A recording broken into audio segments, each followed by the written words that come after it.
আসসালামু আলাইকুম সবাইকে।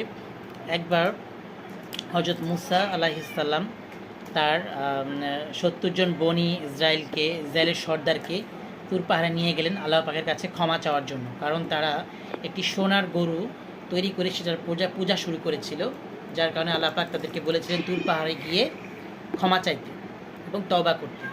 তো সেই ৭০ জন সর্দার তুর পাহাড়ে গিয়ে দৃষ্টতাপূর্ণ একটা কথা বলল। তারা বলল, হে মুসা, যতক্ষণ পর্যন্ত না আমরা তোমাদের আল্লাহকে দেখছি সে পর্যন্ত আমরা তওবা করব না এবং তার কাছে ক্ষমা চাইব না।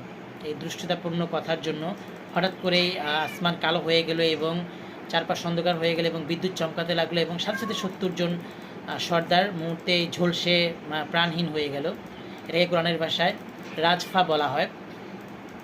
তখন হযরত মুসা আলাইহিস সালাম আল্লাহ পাকের কাছে কেঁদে কেঁদে বলল, হে আল্লাহ পাক, তুমি চাইলে আমাকে সবার আগে মেরে ফেলতে পারতে, তুমি তা করনি। তুমি কি কয়েকজন নির্বোধের জন্য পুরো কওমকে ধ্বংস করতে চাও? তখন আল্লাহ পাক তার মুসা আলাইহিস সালামের কথা শুনে তার সে ৭০ জন সদস্যকে আবার জীবিত করলেন এবং তারা পুনরায় ঝলসে যাওয়া থেকে প্রাণ ফিরে পেল এবং আল্লাহ পাকের কাছে ক্ষমা চাইলেন এবং তওবা করলেন। তো এই কোরআনে এই জিনিসের কথাই রাজফা বলা হয়েছে জিনিসটাকে। একসাথে ৭০ জন সাহাবি মুহূর্তের মধ্যেই বনি ইসরায়েলের যে ৭০ জন সদস্য একসাথে মারা গেল এবং এবং মুহূর্তের মধ্যে আবার একসাথে প্রাণ ফিরে পেল। এটাকেই রাজফা বলা হয়েছিল কোরআনে।